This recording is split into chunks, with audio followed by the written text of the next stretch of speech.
Voilà, Dadi, j'ajourne jamais les questions qui me sont posées. Quand je me pointe, dans ce point-là, je suis là. Toyambakio, Betaki affaire, Papa Wimba, Sœur Marie, Lelo. Ndenge Bible lobike, boko beta mbunda, boko chama kelele, mais na kolobage na yebibino te. C'est que batu ya église songolo na église est-ce que vraiment na mitema na bango baza bomoko soki basangana ki pona objectif moko penza clair et bolingo na mitema bravo biba pesa mbuta nzala pona pesa batu nyonso wana ya kalawana ba trophée parce que j'ai la connaissance musique est succès qui n'a pas succès musique qui n'a pas succès batali qui mbuta nzala ale ya succès tato mbale tu vois Pépé Calé Pépé Calé akufa papa mette oh non c'est bien aimé makase puis voilà talatina ngai nalandaka kono yesu talatina ngai nalandaka kono yesu Taylor juge molumba na bwaki miso na nga epai na yoyo.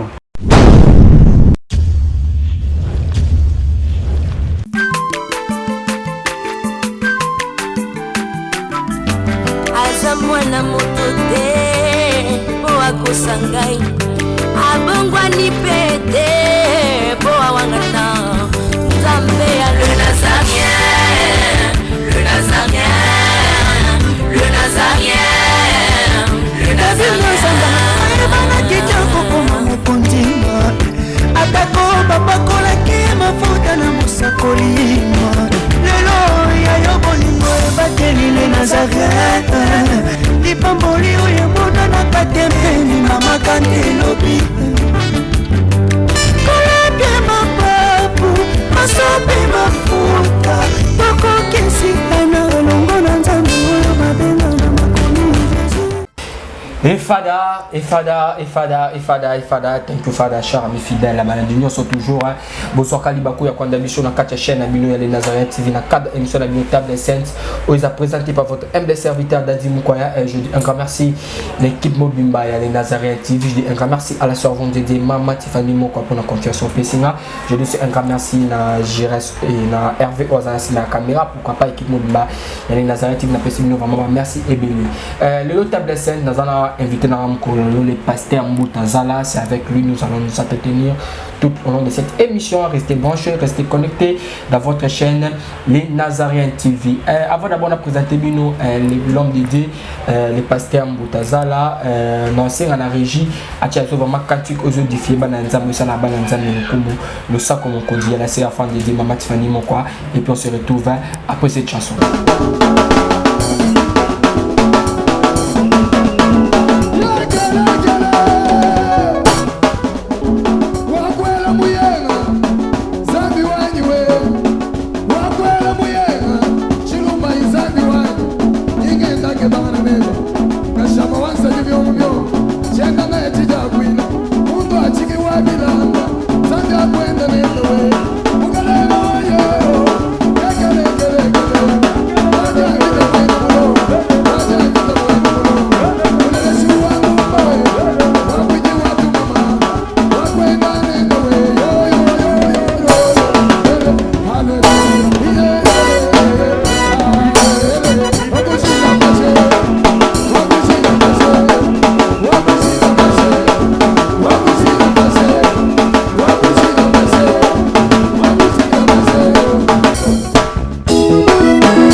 Assis 630.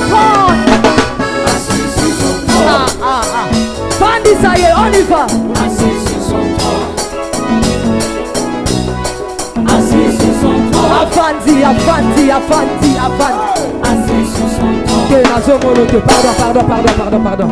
Assis sur son trône. Oh y'a Bisson Tambe. Assis sur son trône. Bandit, ça y est, on y va. Assis sur son trône. Assis sur son trône. Assis sur son trône.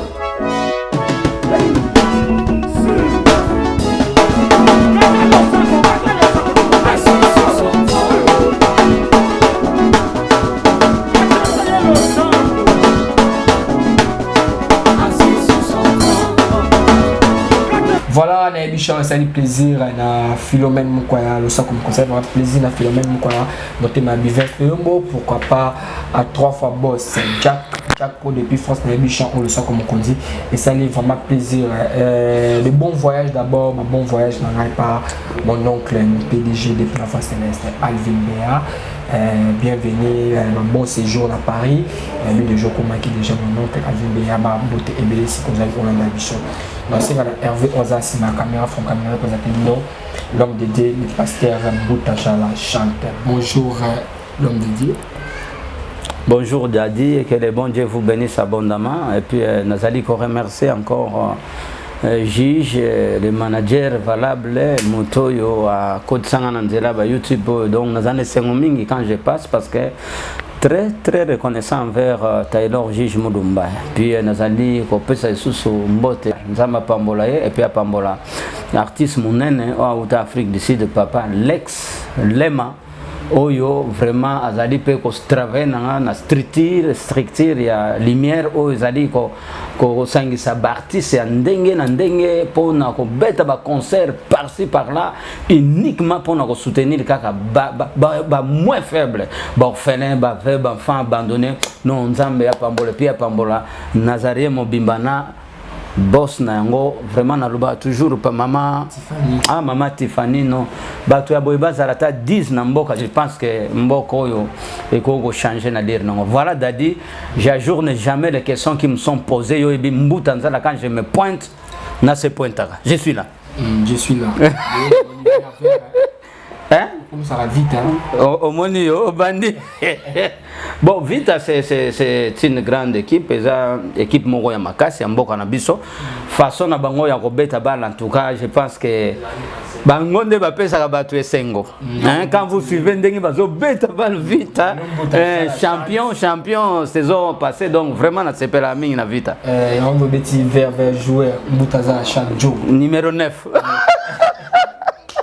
voilà numéro 9 donc na tchaka ba bidon ko sakana te mikolo na beta na Vita na beta 9 parce que ça la ni tosco modimino comme ça sonza imana renaissance mais yo za veki bien ça la ni bon ça nango loisir ezali bon ko se distraire ceux qui va gagner les camotés ceux qui peut bon c'est comme ça mais na mitema penate ezala likolo et puis ça passe il y a pas un problème Ok, merci vraiment Mbutazala chante. Mbutazala chante, tout le monde Toyambakio, Betaki affaire, Papa Wimba, Sœur Marie, Lelo, nous sommes sur le plateau, tout le monde par rapport, il y a événement où il est quand il a stade des martyrs, par rapport à l'événement où il y a stade des martyrs, tout le monde qui va chrétien. Tout basangana qui église des rêves qui mangiste tout pasteur nous basangana pour nous prier mboka Arthur en tant que pasteur tant que chanteur Mbutaza chanteur mon qui geste là il copier mboka. En tout cas merci beaucoup Daddy nzambe ya pambola yo pour na mutuna moi j'ai toujours dit Daddy osali journaliste moko yo tout na penza mituna osali ko fongola batu le monde entier quand même bongo. Et je vous félicite d'ailleurs en caractère d'imprimerie. Kosangana Yabatu, oui, c'est bien bon, c'est très bien, mais il faut vraiment na mitema. Kosangana wana basangana ki ezali réellement na mitema Yabatu, obé basangana ki pona ba bien d'intérêt personnel oyo ya tokende parce que to sara boy to zo boy.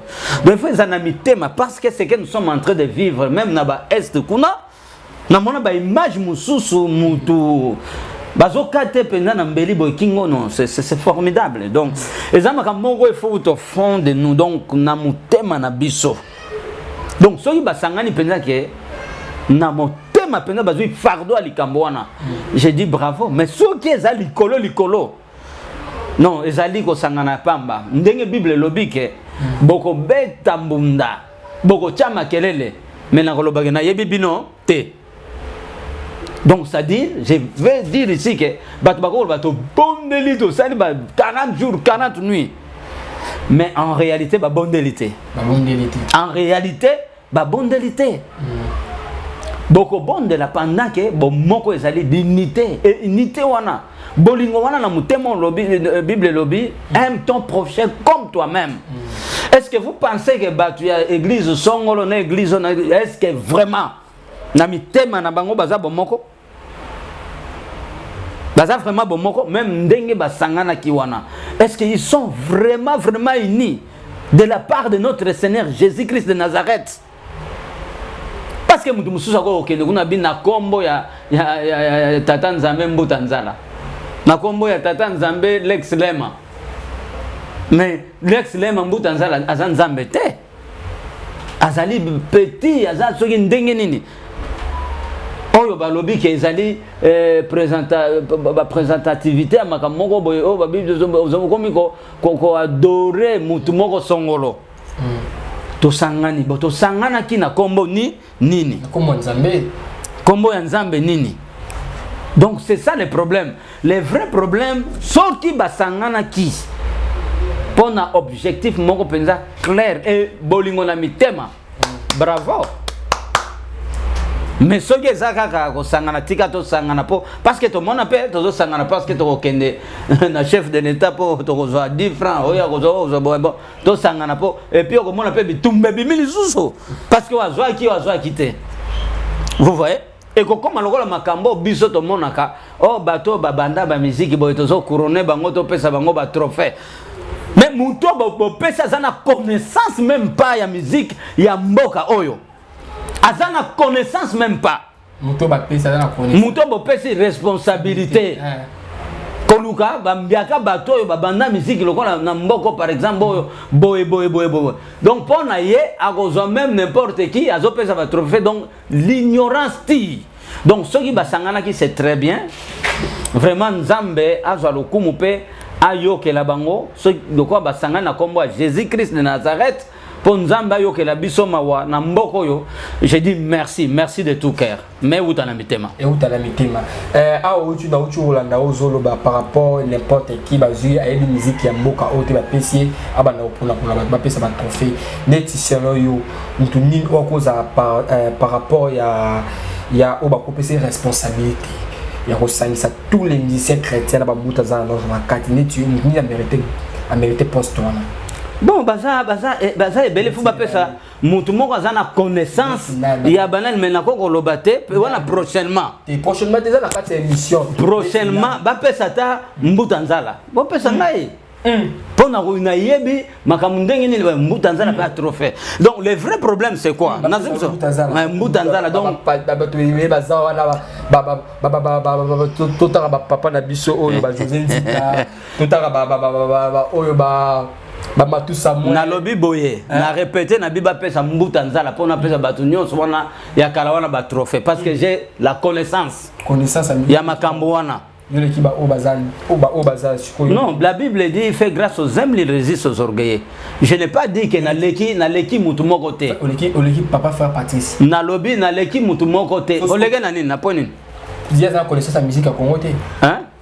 Mais na lobby ngana mponi ke mbuta nzala. Soki yo poni ke ba pese, c'est un problème te. Parce que ngana moni mutu moko te na moni ke ngaya moko mbuta nzala ba pesa ngai pona koyeba ba trophée, ba nani ba mériter ba trophée. C'est simple. Parce qu'il faut passer par le trophée. Non. Nazalaki. Mais le vrai problème est ça. Nazalaki. Mais le vrai problème, c'est regrettable. Parce que la connaissance, il y a c'est malheureux. Musique est un succès qui n'a succès. Musique qui n'a succès. Batali qui a Boutazala, il y a succès. Tu vois Pépé Calé, Pépé Calé à Koufa. Non, na lobby trophée bazo pesa succès nana yebso que mutu wana za succès. Oh yo zo penser nana yebso za na succès. Yom de lobby peut-être ça non peut-être. Succès c'est dans le Seigneur. Succès en Nzambe nde apesaka. Ça ba fidélité parce que tozo mama makambo ebele. Mutu muso aki asimine bisimba zimasoki ndenge nini jour moko na mbetenga so ina wapi bomoni on dirait que yebe. Non! Ne vous en faites pas. Ne vous en faites pas. Donc, succès, c'est dans le Seigneur. Donc, voilà, c'est un peu ça. Succès dans le Seigneur. C'est dans le Seigneur. Artiste Mboutaza la chante. Nos artistes musiciens. Parmi les artistes musiciens, ou les Kaya Kala. Ou Soyo qui bango, qui non bazane, ba une inspiration. Na Oyo Asiko. Il y a 4. Nathan 4 artistes.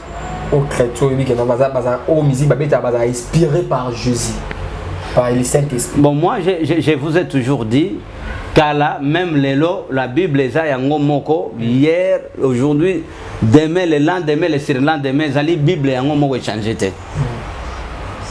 Donc, Makamanzam besoin d'Engewana. Donc, le vrai problème objectif, c'est celui de gagner des âmes en Jésus-Christ de Nazareth, que de peupler quand il y a Munguna, que peupler quand il y a Jésus-Christ de Nazareth. Je ne suis pas ici pour nous avoir autant que Yende, Moudassara, Boyende, Yongo Tanga, c'est le yo. Mais peut-être ce n'est pas ça, on a besoin. Attention, il faut faire beaucoup d'attention. Donc de ce côté-là, il faut qu'on un peu avec beaucoup de réserves. Parce que, ce qui est visible, l'or, hein? Qu'est-ce qu'on dit? Mais donc l'or, voilà. L'or, voilà. Oh, ils ont brillé. Tout ce qui brille, ce n'est pas l'or, voilà. C'est simple. Mais sur côté, pendo yo kaka. Pendo yo kaka. Pendo yo kaka. Par contre, pendo qui est moutazala, yo qui habite. Tout pendo inspirant. On est tu vas servir, on se met ta musique bien. Mais bango nous se prend à l'occasion pour gagner les âmes. Ni tu fan d'abord quand neti na mise que tenu na kala na yebsa mino ke na bando la na mingi frère mete non et azam na bando c'est pela parce que oh vraiment na bando c'est pas na mingi quoi voilà c'était ça papa mete oh bando c'est pas na mingi maka c'est puis voilà parce que yé personne mutali bosso oh il faut ça trophée à munene yé mdataki pena ba cassette ba nzembo na cassette na mboka na biso c'est frère mete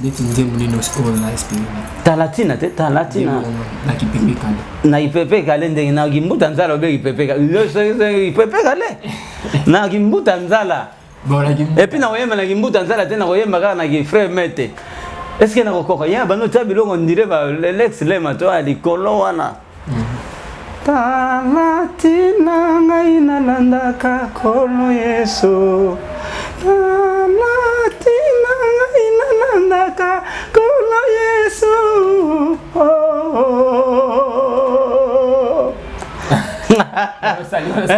talatina na sali qui frère mete à l'époque au yorata monde moi pepe kale inspirant. Oyebi dadi tobiso non na lobi boy tout ça l'émission malamu et puis to sili ça malamu OK c'est plus mieux pepe kale banzembo ndenge bando yemba na mboka na biso yango nazolo bana mboka na biso koko legate 5 avenue sans oyoka banzembo oyo bandeko pe bayembaka mais dire que inspiré ngai boy idole na ngana wuti ko loba o mon songi na wuti ko loba mete mais yo zongi singa o zongo na makam na yo dadi oyebi sympa bon ce n'est pas exact bien te bon chani ya pepe kale ou attends moi qui pour nzembo moko ya pepe kale te mais ya nzembo moko ya Denis Ngonde nzembo ya Denis Ngonde na bando na yemba ngope mingi na bwaki miso nanga na yebisa ki epe tango que son âme repose un peu moi ne akufaki na ke olena beta mutanza na beti nzembo ne wana te batu nyonso ezaki somo ba donc ezaki terrible nde na yebisa na binzembo yo ngai funa beta ngo remix na sala ngo na studio alors ben ça c'est pour le comme nzambe mbuta ça problème te donc banda wana na beta kango na yemba ngome na kokota nango na studio na bwaki miso nanga Nzambe ngana lelelelele nakufela mobali nanga babotola nga nyonso ngayoyo mwana tende kote no kote na mokili yo ndeko nanga kaka Taylor juge molumba ngana lelelelele na bwaki miso nanga epai na yoyo na yo na kozwa lisungi ya pasi na ngai ekouta wapi epai na yo na yo lokumu na ye pelisa mwinda na yo na motema na ngai na bilaseko ekulusu kinonga nakoma nalola yo nalola yawe tobeleli yo mokolo ya lelo sala bikamwa babalaka te bakomi kobala yoyo babotaka te bakomi kobota mapasa yo sembola loboko sala bikamwa yoyo na Nazarie sala bikamwa ngana kende wapi Nzambe nasina vota yo komwaka ngate o simba ngai na loboko kotika ngate yo manane yo voilà. Mbutanzala chante. Ok, voilà, l'artiste Mbutanzala chante. Nous sommes arrivés à la fin de notre émission. Projet Toz et la Nini pour l'artiste Mbutanzala chante, numéro de téléphone. En tout cas, Mikolo yo qui ça eza koninga na pe Afrique et puis RD Congo et puis Brazzaville parce que tozana structure ya lumière structure oyo vraiment botama pamba peut-être botami pamba te ba artiste ya ndenge na ndenge soki bozomona moyembi munene Lex Lema uti ba Afrique Sud to bengi ya committee awa hein ba papa ba maman Janine Kipulu ba maman ba papa Sami Cordon hein ba vice-président Carlos naimoko président Lex Lema donc eza azarte to sangani poto sara ba concert ya ndenge na ndenge juste pour soutenir les démunis. Batu mususu tozolia me ba mususu baza très faible akoko melata te ya pamba te miliki soka zolia te bongo miliki akozwa wapi. Alors to comprendre loko wana ndeto sali structure pour aider ba démunis. Alors nazo senga na bandeko bo baza motema ya mawa lokola ba mama Ursule Masisa Baya Mundele Congo Miss si Congo ça la belle hollandaise bah il y a un plus numéro 243 89 encore 11 022 plus 243 89 encore 11 022 ndebo kozanga imoko comme initiateur to visionnaire papa Mbutanzala na structure wana to bokozwa numéro ya yemoko président Lema donc prochainement tokoya peut-être lobela moto compte les sources en détail. Alors yom tolingi au compte na kata structure porte ezaya ko fongwama donc c'est le plus 243 89 encore 11 022. Nzambe na ngai apambola bino soki tolobaki mabe toza batu bolimbisa biso quelque part les baku ezanga raté donc que le bon Dieu vous bénisse abondamment. Toi qui es malade, trouvez la guérison au nom de Jésus-Christ Jéhovah Rapha. Toi qui manque baseka ko tika baseka yo mais bako betelo maboko pe milolo kaka bango moko parce que Nzambe a échoué raté. Merci botika la malamu. Maman Stéphanie, que Dieu vous bénisse. Ok, voilà, nous sommes arrivés à la fin de notre émission. C'était votre humble serviteur Dadi Mukwaya. Je dis un grand merci à l'équipe Mobile Nazaré. Un grand merci à la servante deuxième maman Tiffany Mokwa et à voix qui n'a ma caméra. Je dis un grand merci à Déborah Makangila pour notre soutien. Je dis un grand merci à Grace Langwembe pour notre toujours soutien. Merci vraiment d'être là pour moi. Je dis un grand merci à Moda Tema Ebele. Donc, nous venons sur l'émission. Nous sommes toujours dans le bar. Bafwa. Bashala. Vita Mikone. Vita, clever.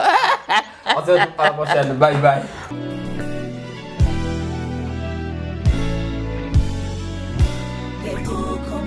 Congo longola loboko na litama bangusa mai na miso tika bisenga ya kolula bikolo mosusu pesa Félix Antoine Tshisekedi maboko poto tonga mboka na biso Congo na nzela ya union sacrée na losambo tokolonga. Oh toi qui écoutes la prière, tous les hommes viendront à toi. Ingénieur Edi Kabé à la main de l'Éternel, prions pour ce beau pays et pour le président Félix Saint-Chrétien. Nzambe na Isaac, Nzambe na Jacob, Ozali Nzamba Israël, lelo tokomo yembo Nzamba Congo. RDC, Bokananga, lelo tokomo yembo Nzamba Congo. Peuple croyant docile et social.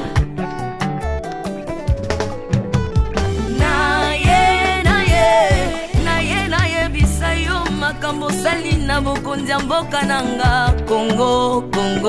Selon Luc 1,52. Tu as renversé le puissant de leur trône, mais tu as élevé un homme au Congo. L'incarnation de l'espoir de tout un peuple. Salomon de notre temps. La sagesse mieux faut que le bruit des arbres. Peuple congolais, Kumanakana, les lots ont imposé, biso masuwa ya Noa, bato balingi Congo, bakota na kat, pour mon peuple délige, comme mon bêta, libanda. Na kati ya arche de Noé, lion azalaka na peti ya kolia ntabati. Po bolingo ekangaki ye lipungu. Bolingo ya mboka epesaka place na banguna te. Pasteur Ami Daniel, ça c'est la sagesse. Nzambe na Kimbang, le prophète de l'Éternel en Afrique. Nzambe na Bantoma, apôtre Léopold Moto. Nzambe ya Barwa, la prophétesse Liliane Esther Tayo. Le roi de roi. Yondo zalaki na David, Yondo zalaki na Salomo, lelo tokomo mono Kajafati. RDC, Bokananga, lelo tokomo mono Kajafati. RDC, Bokananga. Mboka soki ekambami na bana mboka ya solo oyo balingi mboka ekole ekomaka terre promise. Pasteur Koutino, Mamébi Koutino, Accent Mungu Baba. Bolingo na yo na mboka ya Congo, lelo o imposé biso masuwa ya Noa, bato balingi Congo bakota na kati, pour mon peuple délige comme mon bêta. L'Afrique a la forme d'un revolver dont la gâchette se trouve au Congo. Mwambi wa Nzambi, Alpha Lukau, Lomba Bwaji Tungaje. Maman Denise Nyakero Tshisekedi, Konsisi pour papa. Acte 24, verset 3. Kodambo Kanangai. Yango nazo bondela yo, batela mokonza mboka nanga Félix Tshisekedi Tshilombo. Mwambi Jean Oscar Kiziamina Kibila. Kupeka tuyabe na Egypto, bajika bayi baswani Kongo Afrika mukanana to. Mwambi wa Nzambi Marie-José Afoka. Lelo Kongo ezwi mokonzi, oya lingi yo Nzambe balingi mboka nanga. Yesu Masia tokozongisela yo nini mpona bolingo na yo na mboka ya Congo opesi biso ya malonga. Basali na yo bapakoli ye mafuta, ndengo pakolaki bakonzi mafuta, ndengo pakoli mpe mokonza mboka na ngai. 32 plus 18 epesi 50 nano asali 50 atandeli Yesu na Congo, Congo ekobonga kaka. Mwambi Roland Dalo mwelamani, Mwambi William Tindwa Kapanda, Jacques Kanguta. Congo eza Mwambi wa Nzambi. Este ya Congo eza eteni moko ya nzoto ya Congo. Basi na bino eza pasi ya Congo moko. Ekimela na biso nyonso na Congo eza kaka Yesu.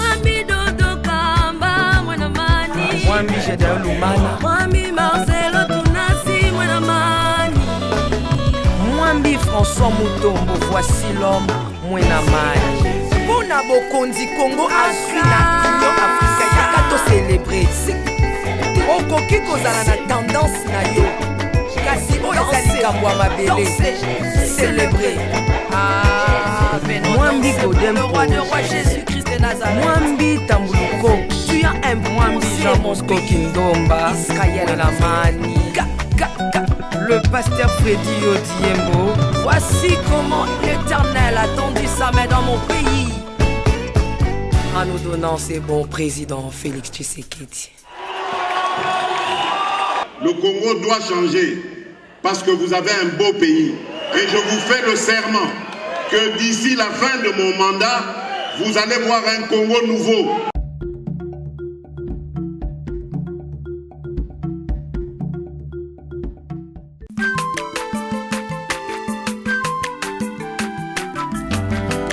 Mwana moto te po akosangai abongwani pete po awangata Nzambe ya le Nazarien, le Nazarien, le Nazarien, le Nazarien. Banakitako koma mokondima atako bapakolaki mafuta na mosakolima lelo ya yo bolingo bateli le Nazarien. Lipamboli oyo monanaka tempeni mama kandelobi kolapie mapapu masopi mafuta tokokisikana longo na Nzambe oyo babenga na makomi.